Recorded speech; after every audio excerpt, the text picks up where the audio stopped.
வணக்கம்.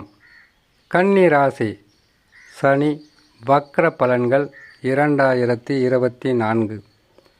கன்னி ராசிக்காரர்களுக்கு சனி பகவான் வக்ரம் பெறுவதால் சில கஷ்டங்கள் வரக்கூடும் என்பதற்காக பரிகாரங்கள் சொல்லப்படும்.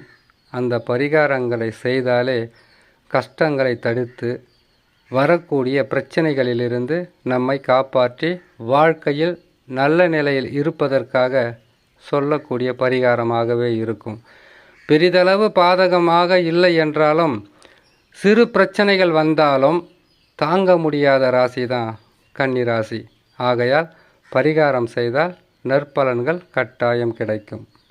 சனி பகவான் வக்ரம் என்பது 19/6/2024 ஆனி மாதம் 5ஆம் தேதி பகல் 3:12 சனி பகவான் வக்ரம் பெறுவார். இந்த வக்ரம் என்பது சனி பகவான் கும்ப ராசியில் இருக்கும்போது அவருக்கு 5ஆம் ராசி என்று சொல்லக்கூடிய மிதுன ராசியில் சூரிய பகவான் சஞ்சாரம் செய்யும்போது சனி பகவான் வக்ரம் பெறுவார். வக்ர நிவர்த்தி என்பது 4/11/2024 ஐப்பசி மாதம் 18ஆம் தேதி பகல் 3:12 வக்ர நிவர்த்தி பெறுவார். மிதுன ராசியில் சூரிய பகவான் இருக்கும்போது வக்ரம் பெறுவதும், துலாம் ராசியில் சூரிய பகவான் சஞ்சாரம் செய்யும்போது வக்ர நிவர்த்தி பெறுவதும் கிரகங்களுக்கு இயல்பாகவே நடக்கக்கூடிய ஒரு பலன். சனி பகவான் வக்ரம் என்பது முன்னோக்கி சென்று சுற்றி கொண்டிருந்த சனி பகவான் சூரிய பகவான் 5ஆம் இடத்தில் அமரும்போது பின்னோக்கி சுற்ற ஆரம்பிப்பார். பயமெல்லாம் ஒன்றும் வேணாம்.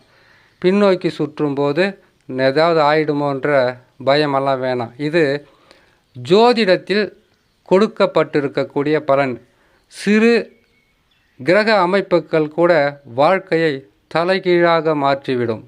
அந்த வகையில் 6ஆம் இடத்தில் சனி பகவான் அமர்ந்து கொண்டிருந்த கன்னி ராசிக்காரர்களுக்கு வக்ரம் பெற்றால் பூர்வ புண்ணியஸ்தானத்தின் பலன்களை தர ஆரம்பிப்பார். இதனால் என்ன பாதகன்னு கேட்டிங்கன்னாக்கா, பூர்வ புண்ணியம் என்பது குலதெய்வ வழிபாடு, இஷ்ட தெய்வ வழிபாடு. அது மட்டும் இல்லாமல் ரொம்ப நாளாகவே நீங்கள் ஏதாவது இறைவன் வேண்டுதல் இருந்தால் அந்த வேண்டுதல்களை நிறைவேற்றினாலே போதுமானது. அது மட்டும் இல்லாமல் சனி பகவானுக்கு நவகிரகத்தில் இருக்கக்கூடிய சனி பகவானை நீங்கள் சுற்றி வருவதும், அவருக்கு பூஜை செய்வதும், சிவ ஆலயங்களுக்கு சென்று வருவதும் இந்த கெடு பலன்களிலிருந்து உங்களை காப்பாற்றும். கெடு பலன்கள் என்பது சனி பகவான் மட்டுமல்ல, எந்த கிரகமாக இருந்தாலும் வக்ரம் பெற்றால் அது பாதக நிலைக்கு மாறிவிடும். உங்களுக்கு இருப்பதோ ருணரோக சத்துருஸ்தானத்தில் சனி பகவான். அதாவது நோய், கடன், பகை, எதிர்ப்புகளை போராடி வெற்றி பெறக்கூடிய அமைப்பில் அமைந்திருப்பது தான் சனி பகவான். இது எல்லா கன்னிராசிக்காரங்களுக்கும் நடக்குது. ஒரு சிலர் இப்போ கூட தான் கஷ்டப்பட்டுக்கிட்டு இருக்காங்க. காரணம் தசா. உங்களுடைய ராசிகளில் நடக்கக்கூடிய தசா இருக்குது பார்த்தீங்களா, அந்த தசாவை நடத்தக்கூடிய கிரகமாகப்பட்டது வலிமையாக இருந்தால், வலிமைன்னா ஆட்சி பெற்றிருக்கலாம், உச்சம் பெற்றிருக்கலாம், கேந்திர திரிகோணம் பெற்று நட்பு சமமாக இருக்கலாம்.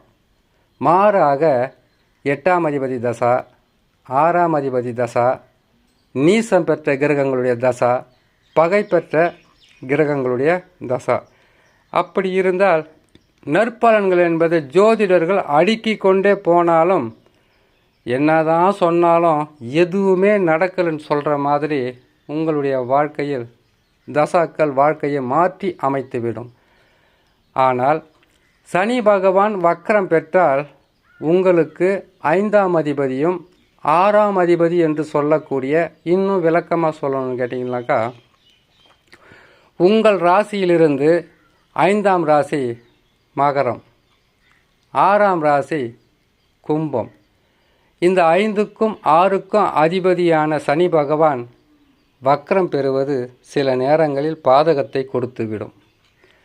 குரு பகவான் 9ஆம் இடத்தில் இருக்கும்போது கூடவா பாதகங்கள் நடந்துவிடும் என்றால் சனியை பற்றியும் ராகு கேதுவை பற்றியும் உங்களுக்கு தெரியாது. காரணம், சனியை போல் கெடுப்பார் இல்லை, சனியை போல் கொடுப்பார் இல்லைன்னு சொல்லுவாங்க. மறைமுகமான எதிரிகளையும் எதிர்ப்புகளையும் பல வகையான கஷ்ட நஷ்டங்களையும் கொடுப்பதில் சனி ராகு கேது இந்த 3 கிரகங்களும் மிகவும் சிறந்து செயல்படும். ஆகையால் சனி வக்ரம் பெறுகின்ற இந்த நாட்களிலிருந்து 150 நாட்களுக்குள் குலதெய்வ வழிபாடு செய்ய வேண்டும். செய்தால் பாதகங்கள் குறையும். இஷ்ட தெய்வ வழிபாடும் செய்யலாம்.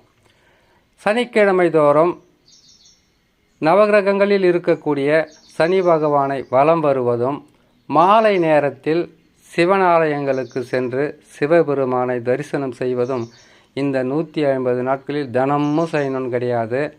உங்களால் முடிந்த வரையில் சனிக்கிழமை செய்யலாம், வெள்ளிக்கிழமை மாலை நேரத்தில் செய்யலாம்.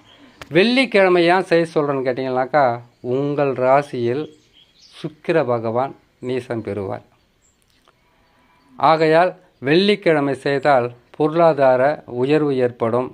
வரக்கூடிய சில கஷ்ட நஷ்டங்களிலிருந்து உங்களை நீங்களே காப்பாற்றி கொள்ளலாம் இந்த பரிகாரம் செய்வதன் மூலியமாக என்று சொல்லி இன்னொரு நல்ல பதிவில் உங்களை நான் சந்திக்கிறேன். நன்றி, வணக்கம்.